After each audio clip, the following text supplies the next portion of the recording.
Every time I speak, I want the truth to come out. You know what I'm saying? Every time I speak, I want to shiver. You know, I don't want them to be like, they know what I'm going to say because it's polite. And even if I get in trouble, ain't that what we're supposed to do? I'm not saying I'm going to rule the world or I'm going to change the world, but I guarantee that I will spark the brain that will change the world.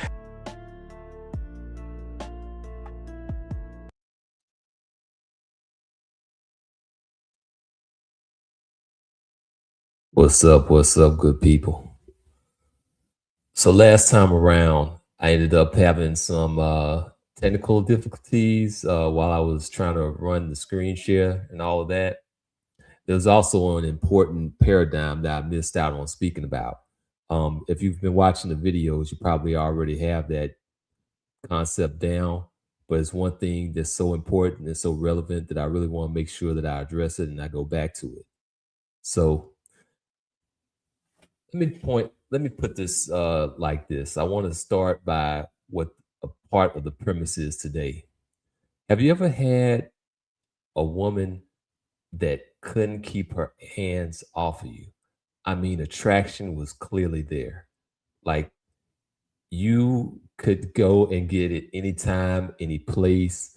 That whole idea of attraction was not even the slightest of issues. Well, that's kind of what we're talking about today. When you have that attraction is there, but for whatever reason, for whatever purpose, you don't have any of the compliance.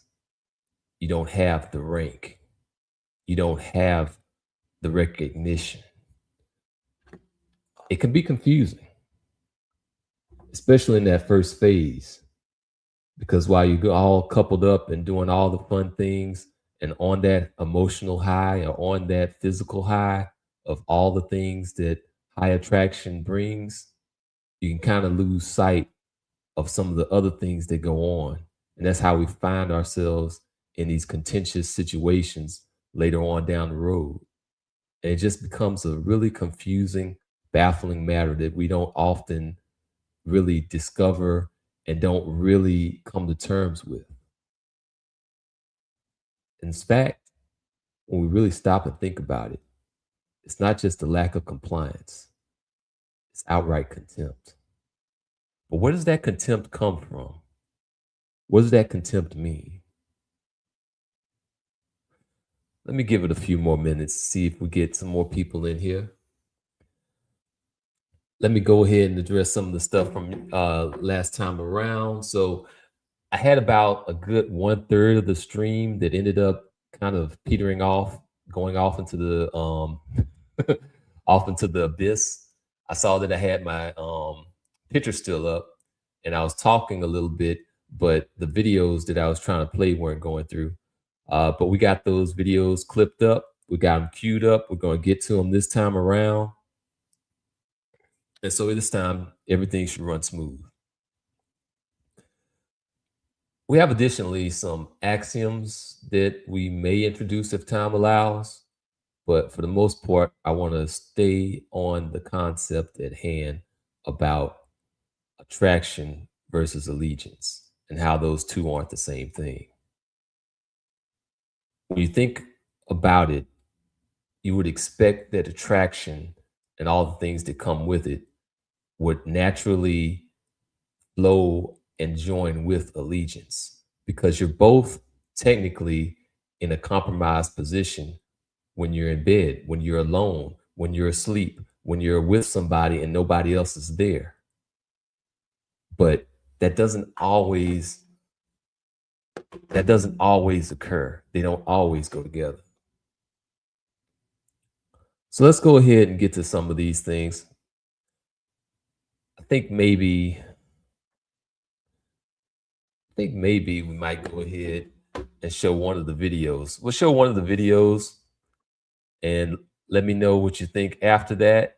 We'll be cycling back through a few more of these. We'll do a little bit of breakdown here and there. I just wanted to give the main premise first, and then we can go and kind of touch on some of these touchstones. Start with this one real quick. Are biracial is a Black woman and white man. But I wanted to get into that's going to make a difference, but let's continue. Thinking behind this. We're stripping away from all romance. I'm not discrediting or dehumanizing anybody. It's a very provocative theory that I'm arguing that Black women, white men pairing is more of a power couple and structurally sound than the inverse of Black man, white woman. But we're going to take a look on the logic of American upward mobility, which I feel was really what I have always believed since I was a child. And I've always had this reasoning for it. Black women hold the highest degrees of education in America, and we also... Actually, no, they don't. Black women do not hold the highest degree. They don't hold higher degrees than white men or white women. No, that's not true. Hold #1 purchase power in America, and white men obviously hold the keys to all the structures that hold up America, the privilege, the generational wealth. Their word has the highest value in America. And the vehicle, the fastest way for a Black woman to mobilize herself to the top in America in terms of relationships and who she's associating herself with would be marrying a white man. I would label the white male partner the incumbent. Why that word is because it really demonstrates that his position is so powerful. He has capital, historical. All right. So that was a lot. That was a lot to unpack, and we're going to cycle back in on that. But first, we want to kind of layer in some more insights. We want to get down some more definitions and some more frameworks, because you're not going to understand what I'm saying until I give you the explanation for it. So let's do this. Let's go over to this one. All right. So if you've been noticing a lot of my content recently, I've been talking about say versus system. Say is the stuff that people obviously will say. It's the language that they use. But what people say doesn't often match what the system is producing, the systems that the people are operating under. Those are the things that are actually paramount. Now, going back to some of that contempt that we were talking about, we kind of bang our heads against the wall over and over again, trying to figure out why the contempt, why the contempt. Oh, we have attraction. Oh, I have access, but why the contempt? Contempt occurs when you do have attraction. Go back to my hard model explanations. You have attraction, but you don't have rank. What's rank all about? So when a woman decides on who her leader is, she gives that leader rank. You are in a position when you're in these relationships to end up trying to demand that rank. And a lot of the contempt and a lot of the friction and a lot of the things that you'll come across are the things that you'll come across because somebody else is her leader and because you don't have that rank. Some people call that archetypes. So maybe she might have an archetype that isn't quite you. So your best bet is trying to be a clone of somebody else. That's not so good. But going back to this, ultimately, you can have attraction and not have allegiance.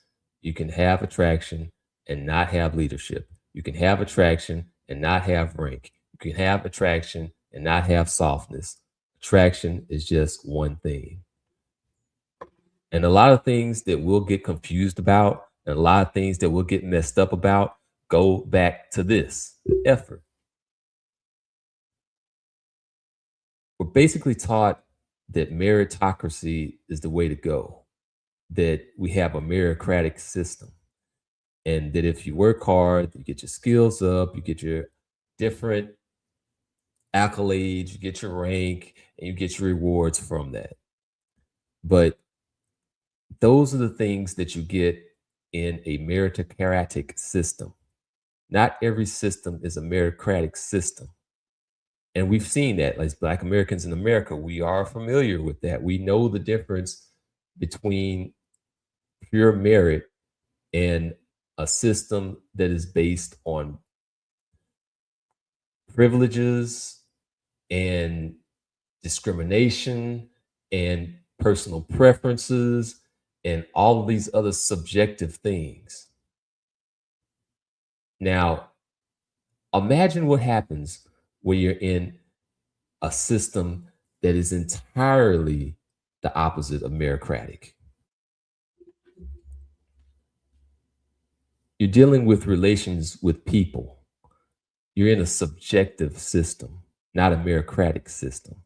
And when we talk about that subjectivity, and we talk about the dynamic between men and women, and we talk about, especially because you're dealing with women, you're dealing with subconscious. You're dealing with the subconscious mind. And the subconscious mind is really kind of related back to feelings. Your feelings come from your subconscious. And your subconscious is impacted by social programming. All of the different social media, not just social media, but regular media, traditional media, all the structures and systems that occur in your life all come into play when we're talking about your subconscious and we're talking about the subconscious mind. So you'll feel a certain way about something, or rather the woman will feel a certain way about something. This is the reason why you can bring a diamond tennis bracelet to someone and they'll talk to you about low effort.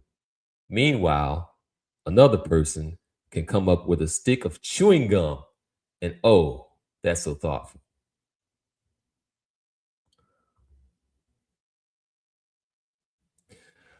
So when we talk about some of this social programming, it's kind of hard to get the full picture of it without understanding fully SDT, or social dominance theory.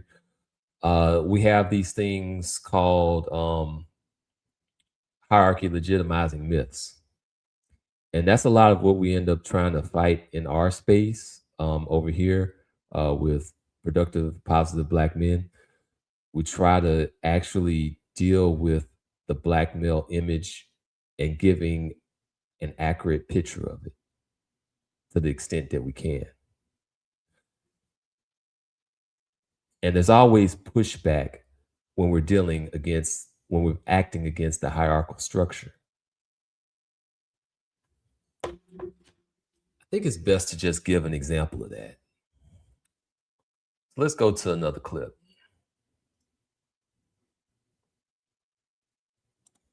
Starts moving, because I already know what some people in the Black community are going to say. Why are you comparing Black men to Black women?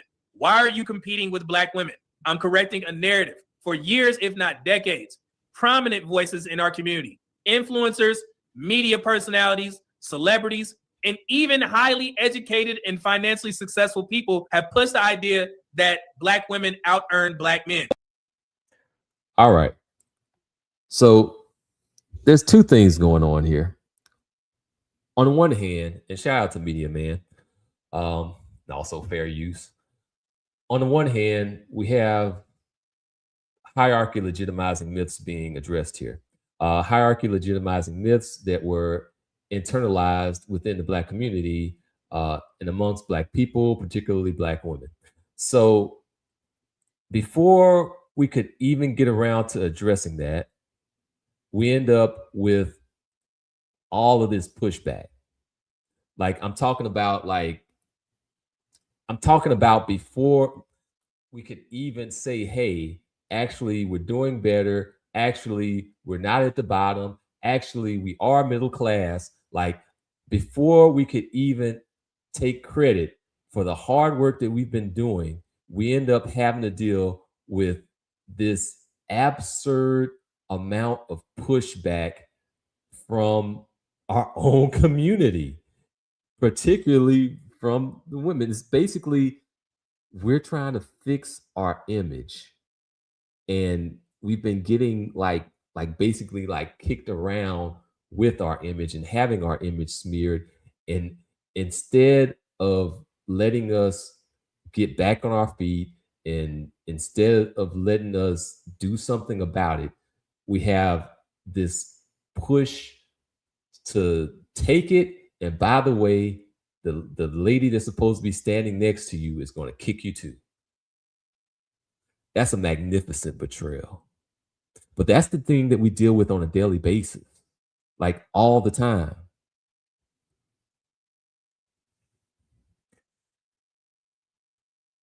Let me play some more.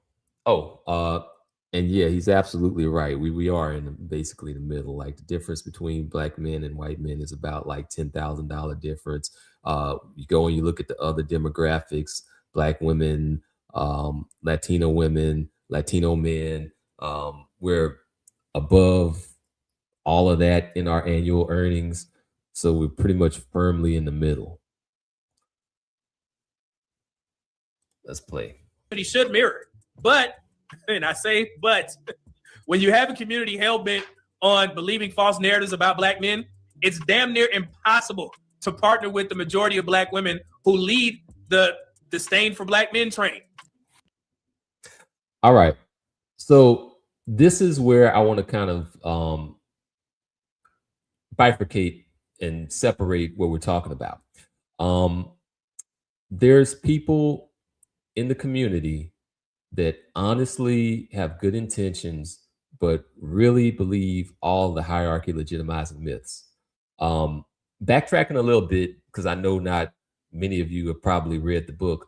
Hierarchy legitimizing myths are basically the lies, false framings, structures in place in terms of rhetoric that push the hierarchy further. They support the hierarchy. That's why they're called hierarchy legitimizing myths. So all of these stereotypes, all of these negative connotations that go towards the outgroup male, because the outgroup male is the target.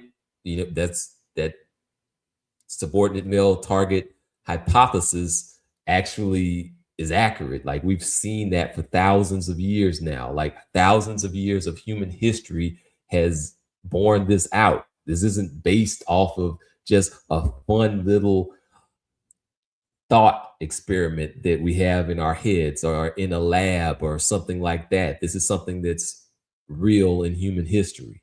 Like it's often the subordinate outgroup male. But getting back to the issue at hand, you have to be able to push back on that stuff if you're going to make any kind of progress. And when you have it internalized within the community itself, it's basically accepting the lower status. That's how hierarchies stay in place. That's how hierarchies get calcified, because you end up with internalization of the hierarchy legitimizing myths. Not an excuse. It's just context. And I'm being honest, because even with all of that, black men's earnings are still rising. Black men's economic position is improving, and black men are not what the internet says. So before anyone tries to deflect the data that I'm about to present, understand, I'm not attacking black women. I'm not competing with them. I'm correcting misinformation, defending black men from false narratives, and showing real statistical progress. Because the truth is this: black men are not failing. Black men are not at the bottom. Black men are improving steadily, and the numbers prove it. I'm proud of my brothers, and I look forward to presenting this positive information to a group of men that are forced to go it alone, even in our own community. Sad, but true. So, all right, now, why in the world would cleaning up the black male image and correcting lies about us be an attack on black women? What sense does that even make? Like, if that's supposed to be an attack on black women, then you have to start thinking about what side people are on. You can't just sit there and continue to be the object of all of this negativity and all of this smear campaign and all of those negative consequences of it because of how you're perceived, and then expect a good outcome. Like, if you want something better for your brothers, your sons, your fathers, then you're gonna want to let them fix their image. And if you're against that, then maybe you're on the side of the hierarchy. Like, maybe you're not as moral as you thought.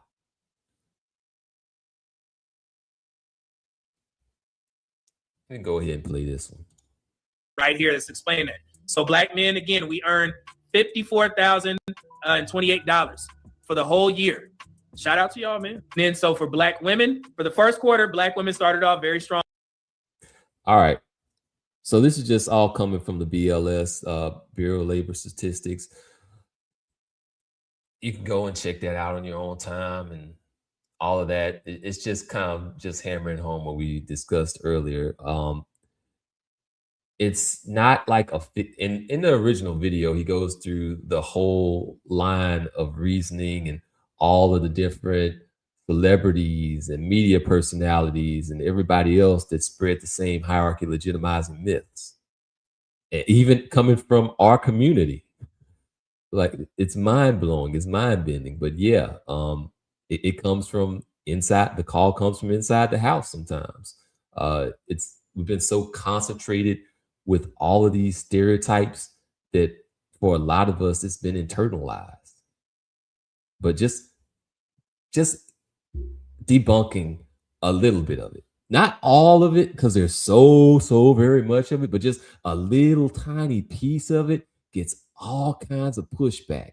It gets pushed back inside the house, it gets pushed back outside the house, it gets pushed back online, it gets pushed back in real life, it gets pushed back all the time.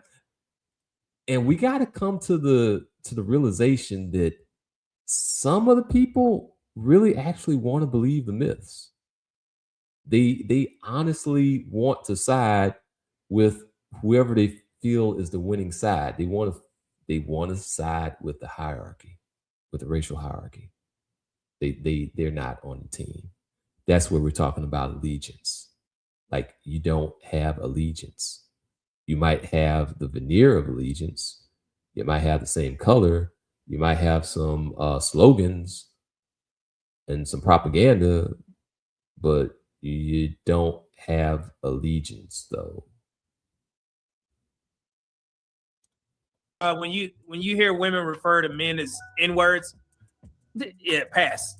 Get rid of her. Okay, you already know what type of time she on, but she just said the truth. Yes, and this is some excellent advice, actually. Like, this is some good advice for the ladies out there. We don't like that. We really don't like that at all. Anytime that's used, anytime you're calling us ninjas, the real version of that, it tends to be in association with actually treating us like that. Like, you don't just call us that alone. It all goes back to the contempt and the mistreatment as well. It's something that needs to go away. Like, if I could take away that pass that we give to Black women to say that word, I would do it. And just make it something that just the brothers can say. And I don't even think we should say it. We should not internalize that message. We shouldn't say that word. It should be taken and stricken away from the vernacular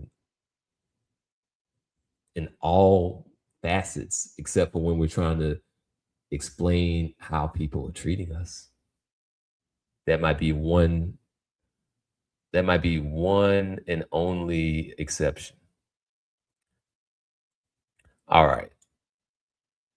Let's go back to the original that we were looking at, and let's play that again, because there's actually several things now that we've seen and explained that we can go through and stop and go point by point on. Biracial is a Black woman and white man. But I wanted to get into That's going to make a difference, but let's continue. Thinking behind this. We're stripping away from all romance. I'm not discrediting or dehumanizing anybody. It's a very provocative theory that I'm arguing that Black women, white men pairing is more of a power couple and structurally sound than the... All right. So what's going on over here is she's siding with the hierarchy and still trying to keep moral leverage, and also suggesting that Black men should stay on the sideline as a backup plan or a blackup plan. You guys sit here on the sidelines, watch the ladies do their thing, and be there available for if that goes awry. That's essentially what's happening here. It's basically be a cuck. That's essentially what they're saying. They're just saying that. So now this one here in particular is an example of someone that you do not want to put in the good faith box. Like the people that believe the hierarchy legitimizing myths but have good intentions. That doesn't apply here. Based on everything that she said, based on everything that she's saying, it strongly appears that she's in the box of she wants to be on the side of the racial hierarchy. She wants to be with the dominant society.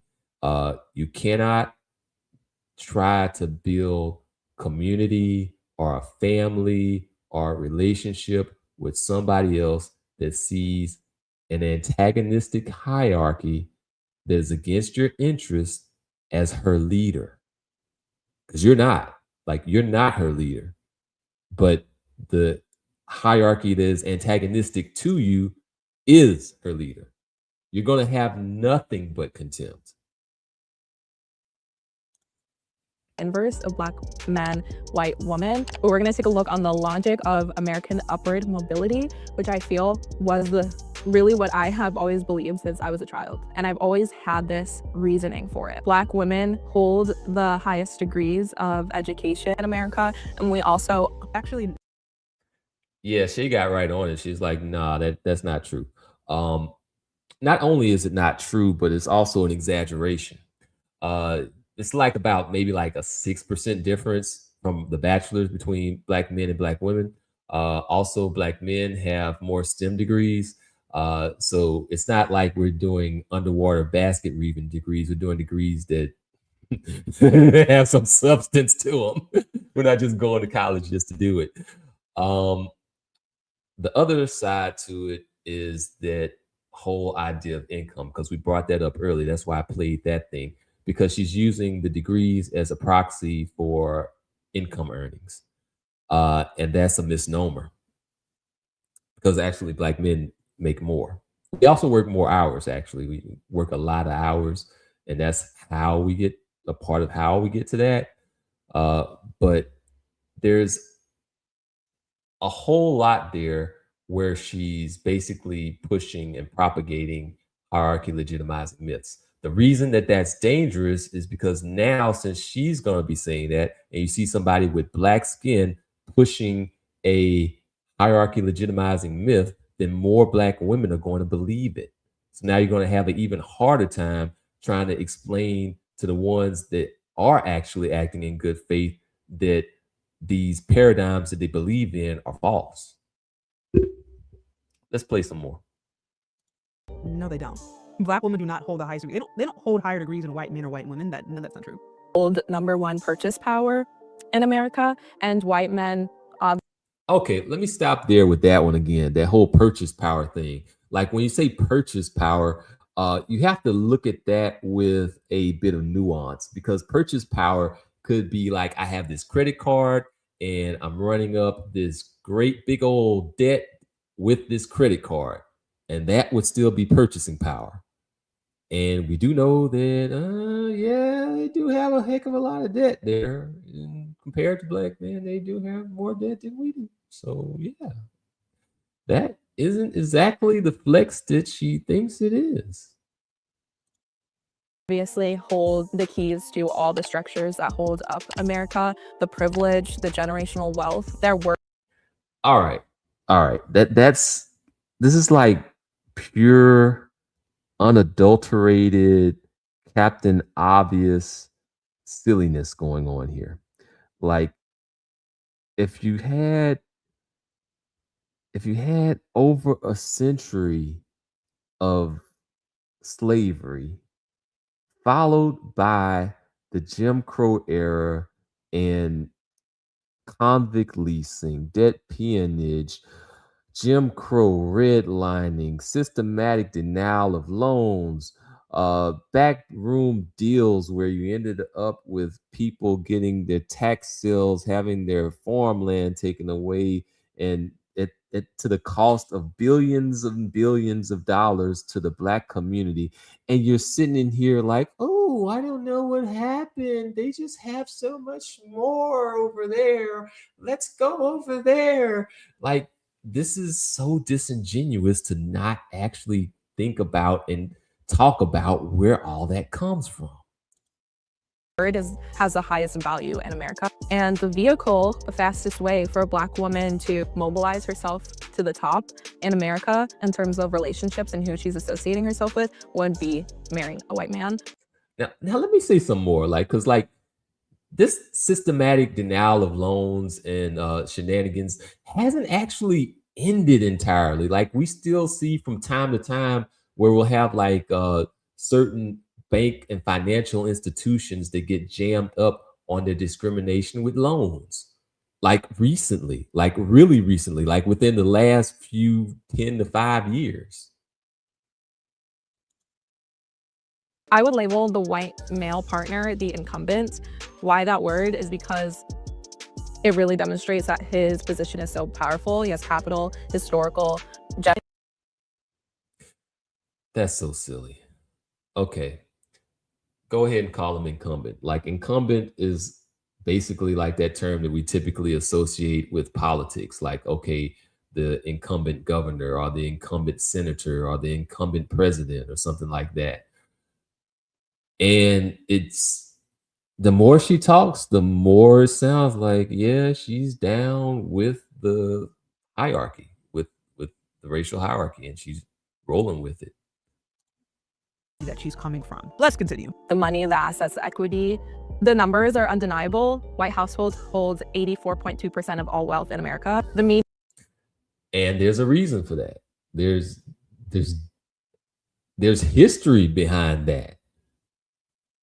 Median net worth gap between white and Black households in America is 10 to 1. So you're looking at roughly $250,000 versus $24,000. She's right as far as the wealth gap is huge. All right. Let's go back. Women and white men made so much more sense in terms of coupling than white women and Black men. And I don't like to have thoughts like this go unexplored or unresearched. So I put in the time to see why I kind of always had this double standard, like since I was a child. And okay, I strongly doubt that she really looked into why she had that thought since she was a child.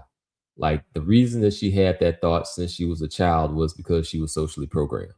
In all likelihood, it was the social programming. let me show you what I'm talking about. Like, because I don't think that you're gonna totally get it unless I actually show it. But I gotta take some of this stuff off so that I can make space for it.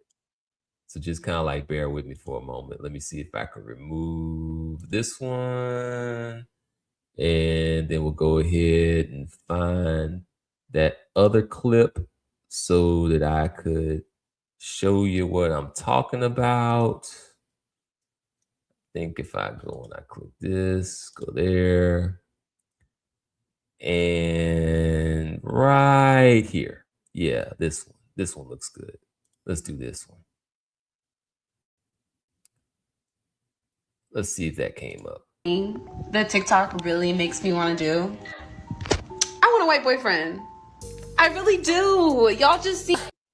Let's play that again. Just in case you didn't get that, let's play it again. One thing that TikTok really makes me want to do. I want a white boyfriend. I really do. Y'all just see. All right. One more time. One thing that TikTok really makes me want to do. I want a white boyfriend. I really do. Y'all just see. All right. So, media programming is actually programming. And it's just finally just saying the quiet part out loud. You just have to, at this point, admit it. You have people radicalizing themselves or radicalizing, building up on top of the things that they're already radicalized with.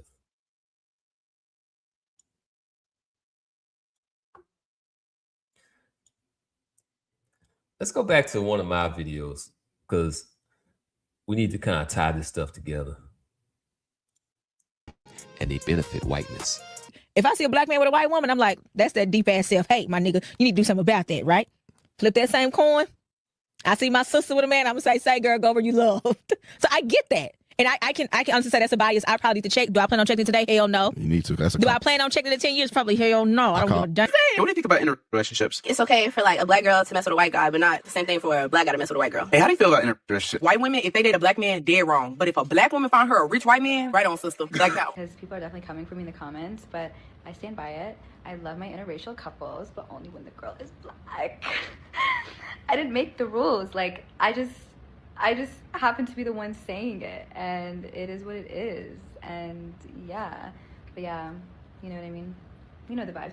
Yes, we do know the vibe. Now I enter Thomas Jefferson's. The math problem he created, he basically predicted that through interbreeding, a black person with a white person, if you did that after generations, you would be able to breed out blackness. But another way, Thomas Jefferson created a math problem on how to breed out blackness. Fascinating how 21st century discussions mirror the ethnological debates of the late 1800s.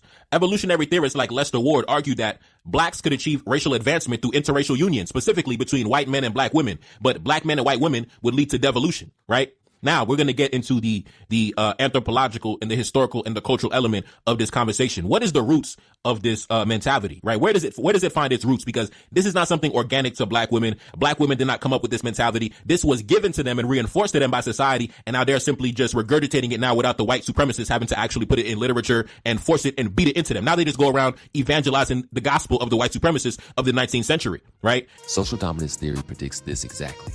When subordinate groups... All right. Okay. Let's go back up.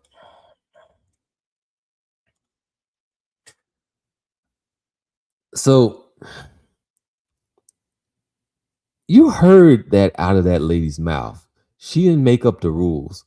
And I just showed you who made up the rules. It's the dominant society. And it's not new. And it gets presented as if it's some sort of a rebellion, some sort of an epiphany, some sort of a vanguard, powerfully positive thing that's being promoted, and it is not. It's not new at all. It's not anything subversive, and it's not anything revolutionary. Never has been.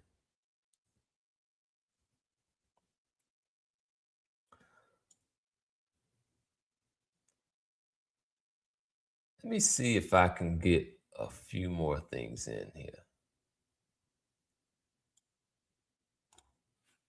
All right.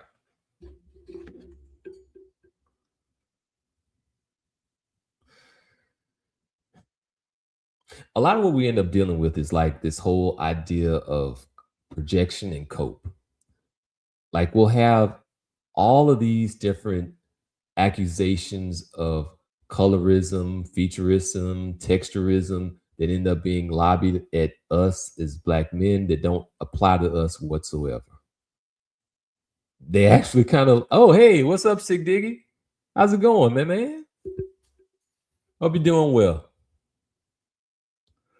I'm just kind of going back in over some of the stuff that that I didn't get around to before. As a matter of fact, let me go back to the main video. You probably already seen it, but just in case you haven't, I wanted to go ahead and address it. So let's go on over to Miss Shay.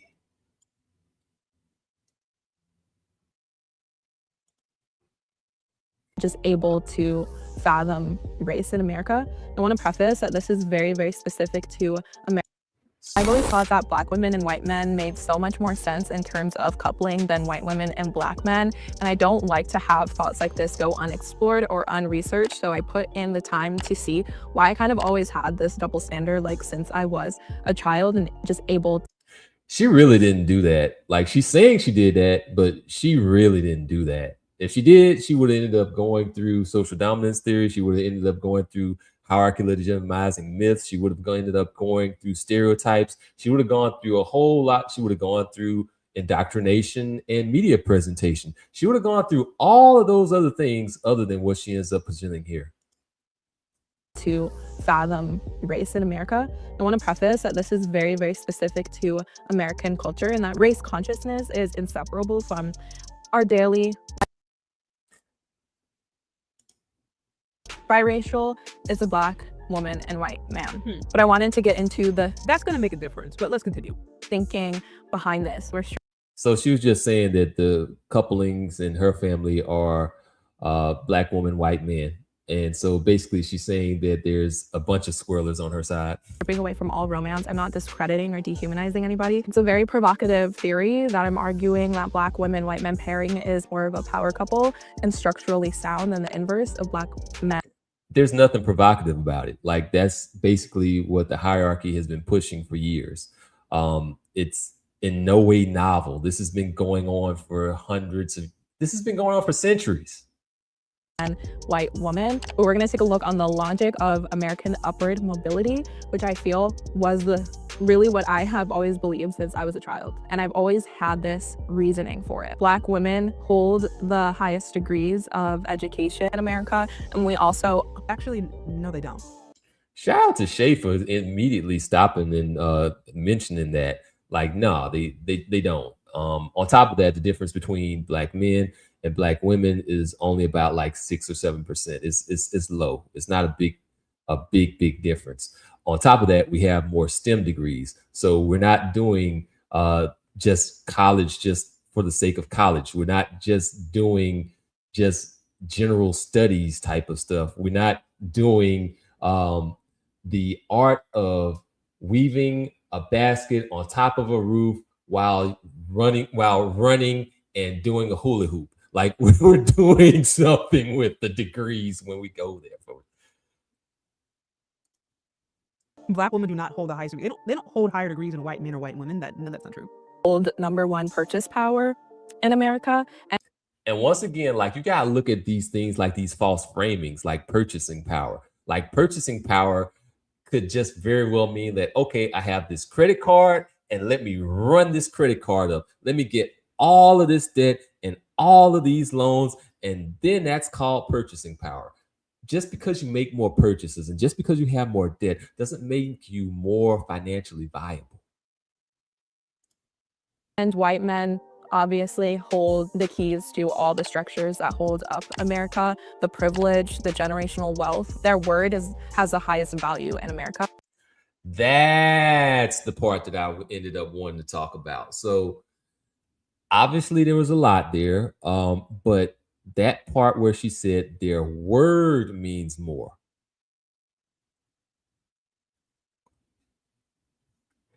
Yeah, it's like qualifications in specific fields of study.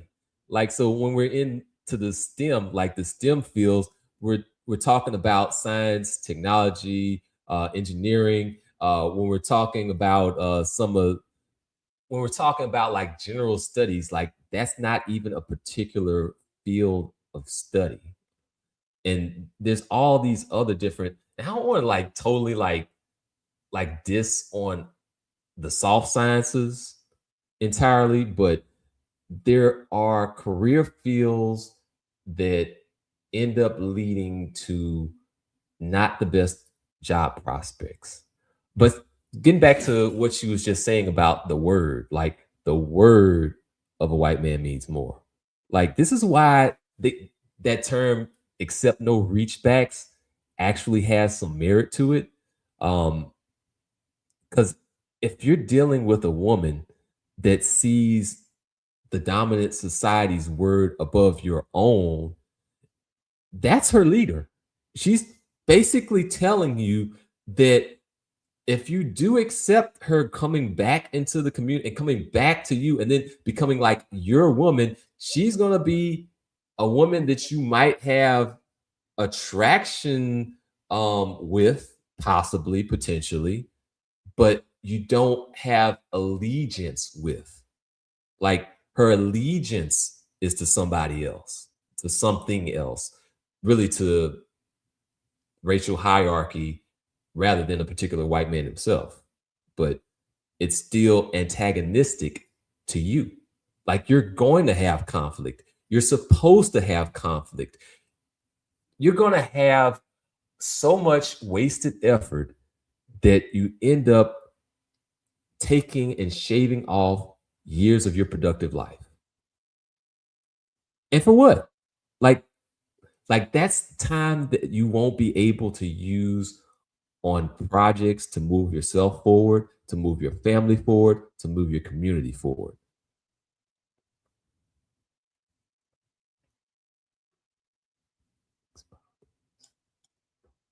There are Black men in finance, economics, political science. There's a whole lot of political sciences. Heck, my dad was in political science, administrative and management, as well as STEM. Yeah, all of the above. Yeah, it should be all of the above. And we do have it. We do have those. I'm not saying that we only do STEM, but we have more of STEM in addition to everything else.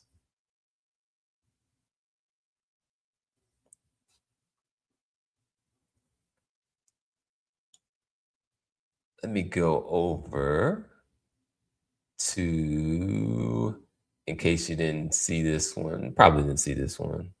I'll play this one. Starts moving, because I already know what some people in the Black community are going to say. Why are you comparing Black men to Black women? Why are you competing with Black women? I'm correcting a narrative for years, if not decades. Promise. All right, so before he even gets into talking about the money, before he even starts talking about the annual income and how we're not the bottom of the barrel that keeps getting projected in social media, he has to go through this whole long diatribe about why it's okay to protect the Black male image. This is a constant thing that we have to keep on doing. Like, we have to beg for permission just to defend ourselves. Like, the hierarchy keeps itself stable. You have a stable hierarchy when the subordinate group internalizes the hierarchy, legitimizing myths, all those negative stereotypes about itself. When you have that taken in and propagated within the community itself, that's how you keep yourself at the bottom of the barrel. Even when you do the things that you have to do to get yourself up off the ground and into the middle. And that's some of what we end up seeing here.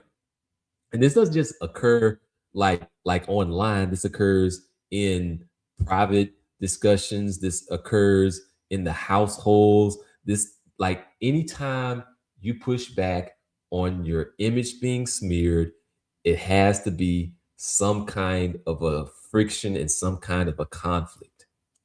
Voices in our community, influencers, media personalities, celebrities, and even highly educated and financially successful people have pushed the idea that Black women out-earn Black men. Yeah, so that one, actually, people believe it. Like, people of good faith believe it. And then there's people that might not be so much of good faith that may or may not believe it. There's that, and then there's like the whole deadbeat thing. Community should mirror. But, and I say but, when you have a community hell-bent on believing false narratives about Black men, it's damn near impossible to partner with the majority of Black women who lead the disdain for Black men train. All right, so this is where we get into like the distinctions here. So there's the ones that honestly believe the hierarchy legitimizing myths and negative stereotypes about Black men. And then there's the ones that, and that are actually good faith, because there's a few of those. And then there's the ones that really, if you told them that all of these things are fake and they're not real, they really would still stick to the hierarchy anyway. Like, because it's not really about truth for them.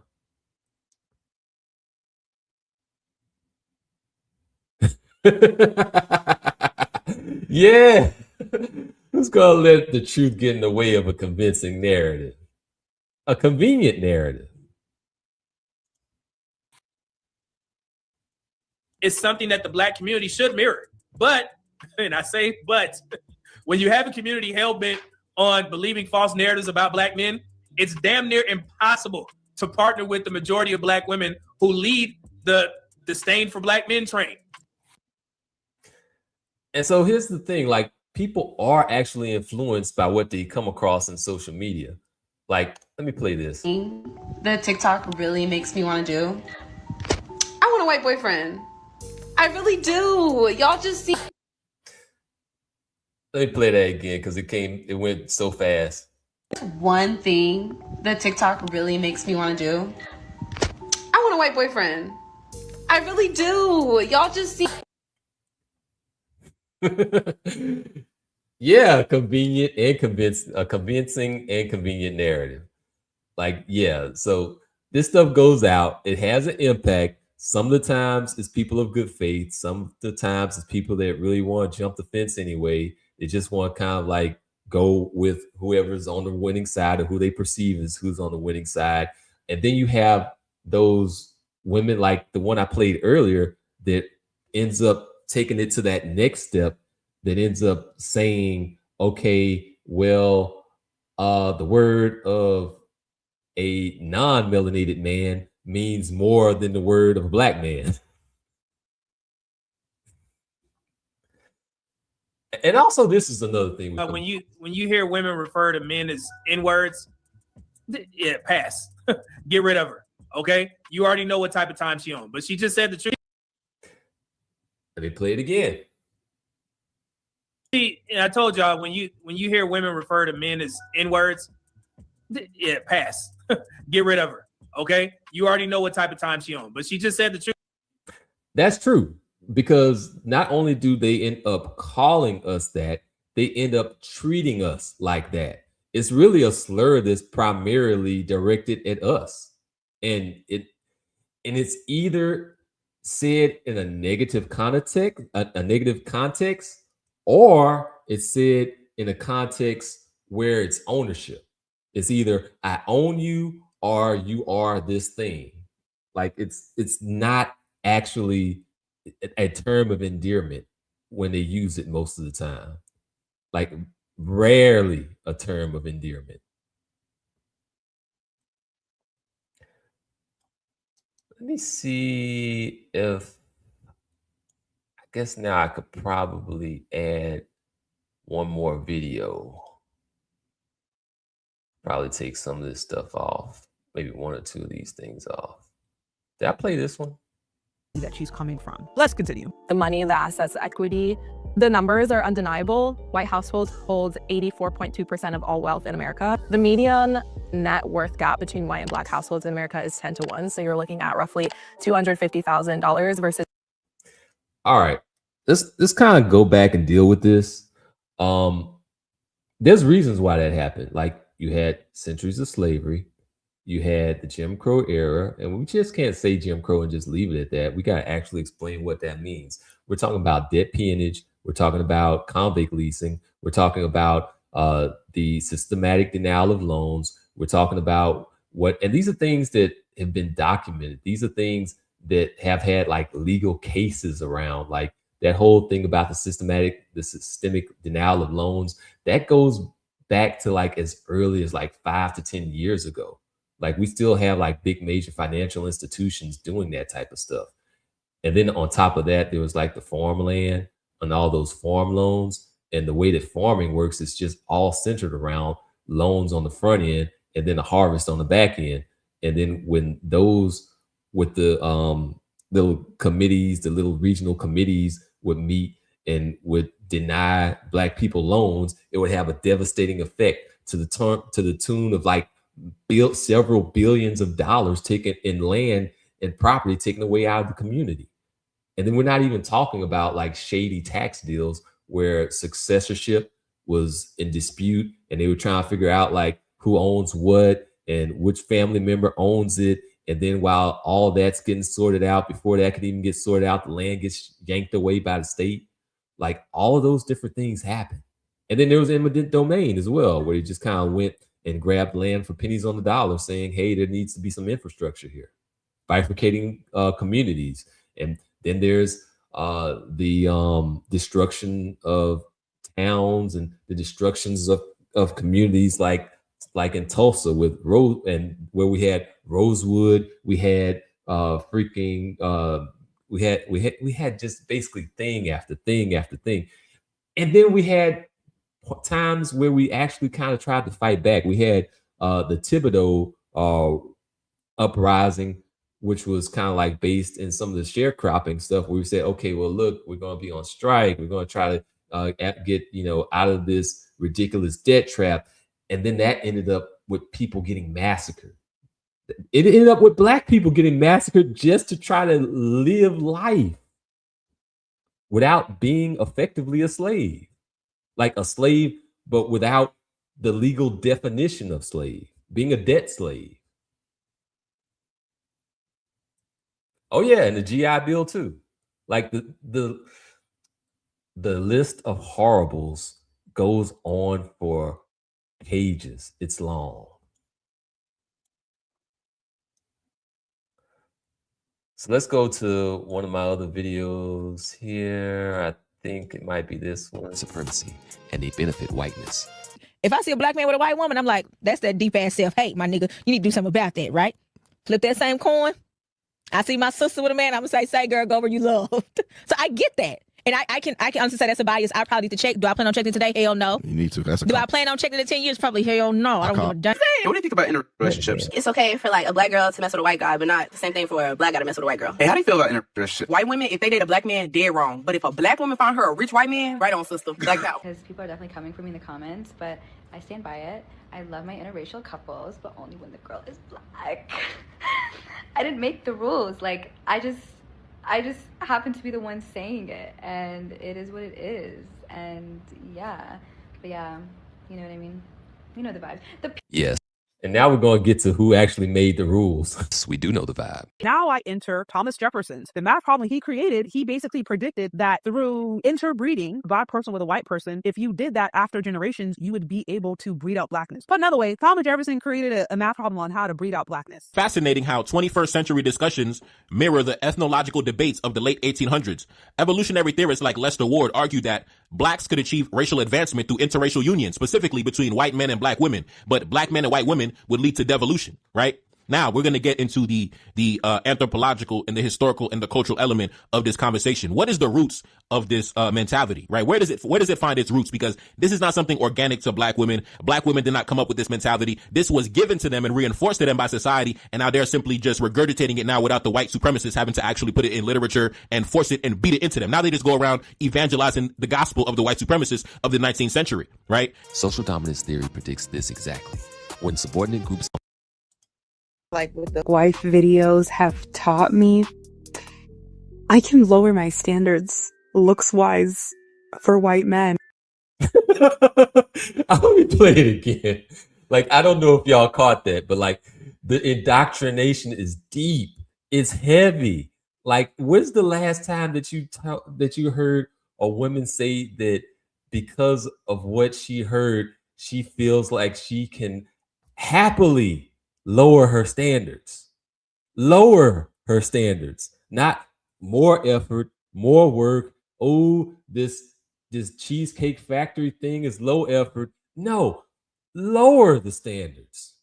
I got that act like with the wife videos have taught me, I can lower my standards looks wise for white men. This is why I introduced the hard model.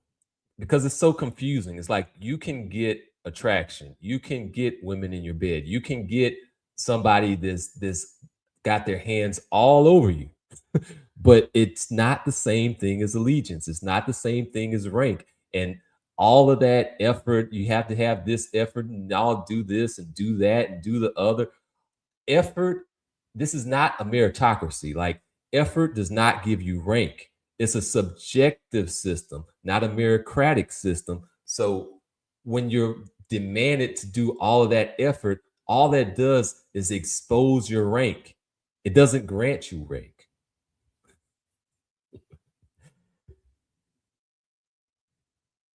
Lower your standards if he has good credit. Yeah, that's a good one. That's a good one there. All right. I think I pretty much blazed through most of what I was trying to say. Like the main takeaway is look at these systems, actually pay attention to the structures that are going on rather than just the stuff that people say.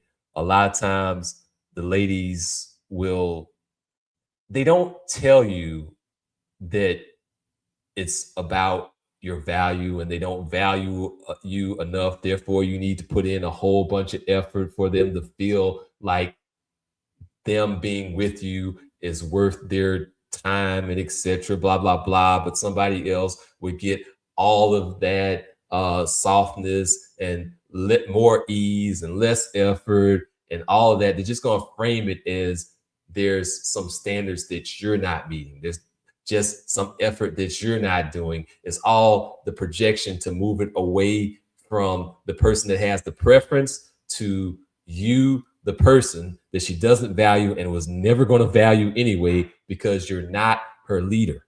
You were never going to be her leader. Like, you don't have the status in her mind to be your her leader. So that's kind of like where I was going to leave that. So we got to keep fighting the good fight against these hierarchy legitimizing myths and all of these negative portrayals of Black men and all of these stereotypes, all these smears, because pretty much we're mostly on our own, and our female counterparts, they want to join in on that stuff too. Like, they want the dominant society to smear you, and they want to smear you as well, to somehow feel morally superior. So, detrimental transactions. Yeah. Well, so here's another thing. Let me throw one more thing in there, because like I came across this one. Shout out to brother Only Logical, because he's back after 2 months. He's back again, and he's with some more. But he did kind of come up with and this isn't like a main part of like his video. This is just like kind of like some sidebar. But when I saw this, I was like, well, dang. Let me go ahead and play this. Carefully. This isn't about what's said, it's about what's offered. In the hard model, hierarchical, attraction, rank, and direction, friction and ease are not random. Men a woman doesn't value gets rules, delays, and resistance. Men she does value gets speed, flexibility, and access.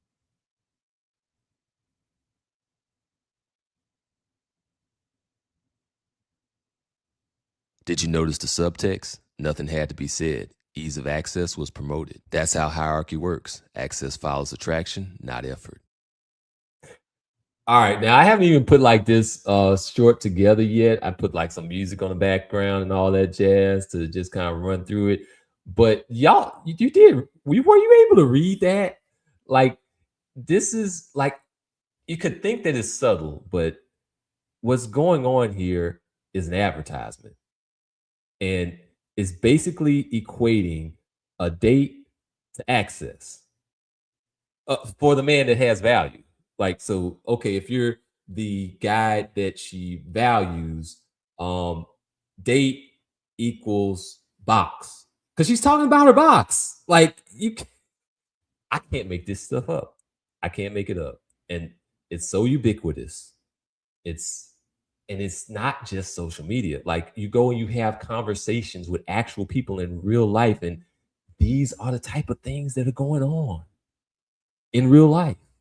That's why we see, like, every so often we see like another tragedy with like a teenager getting deleted because they end up actually impacted by all of these things that are being said to them, and they end up lowering their guard that they would have had with a man of their own race for a man that that's outside of their race that they put additional status to. Like, it's crazy. Yeah, let me play it again.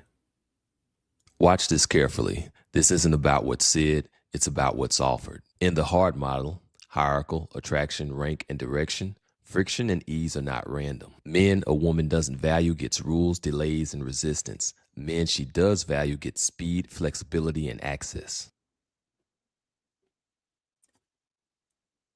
Let me pause that because that's a long paragraph and all that.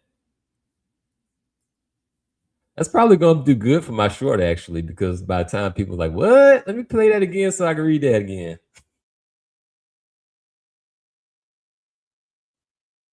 It's probably not also the biggest of font, like, since it's like, you know, from like TikTok or whatever. All right, here we go. Did you notice the subtext?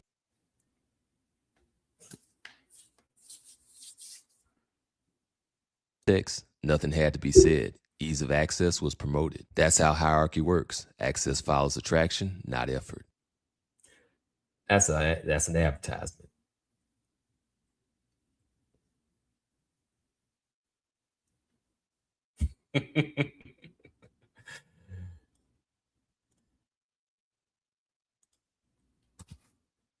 Yep.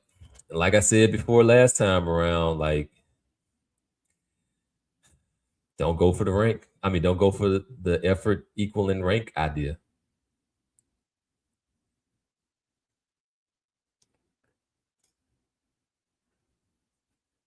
And if the system isn't working for you, then it's time to change the system. That's why I think that the passport bros kind of had the right idea. It's like, okay, I see that we're in a high friction system. I see that we are the brunt of all of these negative stereotypes, and I see that we're gonna end up paying more to get less outcomes. So I might as well get more bang for my buck.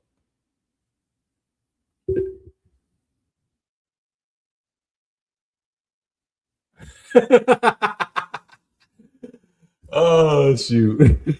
Well, here's the thing. Like, that's another thing that that could be an internalized stereotype. Like, if you believe it and you act like it, it's like looking glass self theory. That's what it's like. It's looking glass self.